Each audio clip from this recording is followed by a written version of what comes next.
जय श्री कृष्ण।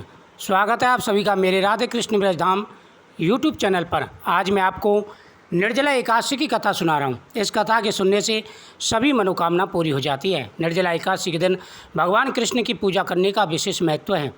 शास्त्रों में निर्जला एकादशी को बड़ी एकादशी कहा गया है और कहा जाता है कि निर्जला एकादशी का व्रत करने से साल की सभी एकादशियों का पुण्य फल प्राप्त हो जाता है। इस कथा के श्रवण करने से सभी पापों का नाश हो जाता है और भगवान का आशीर्वाद प्राप्त होता है। भीमसेन व्यास जी से कहने लगे कि हे पितामह, भ्राता युधिष्ठिर, माता कुंती, द्रौपदी, अर्जुन, नकुल और सहदेव आदि सब एकादशी का व्रत करते हैं और मुझसे भी कहते हैं, परंतु महाराज मैं उनसे कहता हूँ कि भाई मैं भगवान की भक्ति कर सकता हूँ, पूजा कर सकता हूँ, दान भी दे सकता हूँ, परंतु भोजन के बिना नहीं रह सकता। इस पर व्यास जी कहने लगे कि हे भीमसेन, यदि तुम नरक को बुरा और स्वर्ग को अच्छा समझते हो तो प्रति मास की दोनों एकादशियों को अन्न मत खाया करो। भीम कहने लगे कि हे पितामह, मैं तो पहले ही कह चुका हूँ कि मैं भूख सहन नहीं कर सकता। यदि वर्ष भर में कोई एक ही व्रत हो तो मैं रख सकता हूँ, क्योंकि मेरे पेट में व्रत नाम वाली अग्नि है, सो मैं भोजन के बिना नहीं रह सकता। भोजन करने से वह शांत रहती है, इसलिए पूरा उपवास तो क्या एक समय भी बिना भोजन के नहीं रह सकता। अतः आप मुझे कोई ऐसा व्रत बताइए जो वर्ष में केवल एक बार ही करना पड़े और मुझे स्वर्ग की प्राप्ति हो। श्री व्यास जी कहने लगे कि हे पुत्र, बड़े बड़े ऋषियों ने बहुत शास्त्र आदि बनाए हैं, जिसके बिना धन के थोड़े परिश्रम से ही स्वर्ग की प्राप्ति हो जाती है। इसी प्रकार शास्त्रों में दोनों पक्षों की एकादशियों का व्रत मुक्ति के लिए रखा जाता है।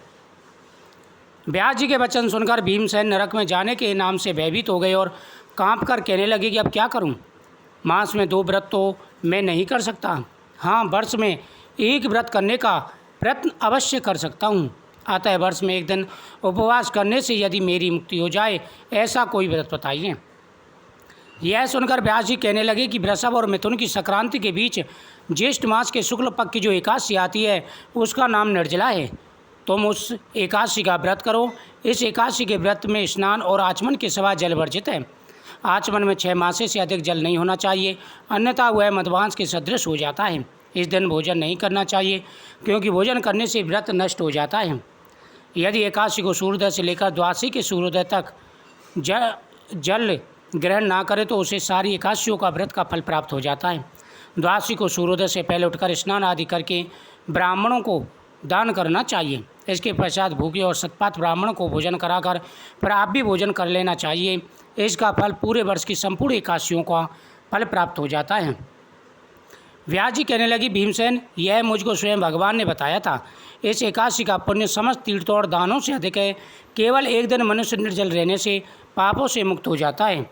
जो मनुष्य निर्जला एकादशी का व्रत करते हैं उनकी मृत्यु के समय यमदूत आकर नहीं गिरते, वरन भगवान विष्णु के पादर्श आकर के पुष्पक विमान में बैठा करके ले जाते हैं। अतः संसार में सबसे श्रेष्ठ निर्जला एकादशी का व्रत है, इसलिए यत्न के साथ इस व्रत को करना चाहिए। उस दिन ओम नमो भगवते वासुदेवाय नमः मंत्र का उच्चारण करना चाहिए, गौदान करना चाहिए। इस प्रकार व्यास जी के आज्ञानुसार भीमसेन ने इस व्रत को रखा, इसलिए इस एकादशी को भीमसेन या पांडवी एकादशी भी कहते हैं। निर्जला व्रत करने से पूर्व भगवान से प्रार्थना करें कि हे भगवान, आज मैं निर्जल व्रत रखता हूँ, दूसरे दिन भोजन करूँगा, मैं इस व्रत को श्रद्धापूर्वक करूँगा, अतः आपकी कृपा से मेरे सब पाप नष्ट हो जाएं। इस दिन जल से भरा हुआ एक घड़ा वस्त्र से ढक कर के स्वर्ण से दान करना चाहिए। जो मनुष्य व्रत को करते हैं उनको करोड़ों फल सोने का दान का फल प्राप्त होता है। इस प्रकार से इस एकादशी का व्रत करना चाहिए। वो मनुष्य इस दिन अन्न खाते हुए चांडाल के समान है, वे नरक में जाते हैं। जिससे निर्जला एकादशी का व्रत किया है वह चाहे कोई भी हो, सभी के पापों का नाश हो जाता है। मुझे उम्मीद है आपको ये जानकारी बहुत ही अच्छी लगी होगी।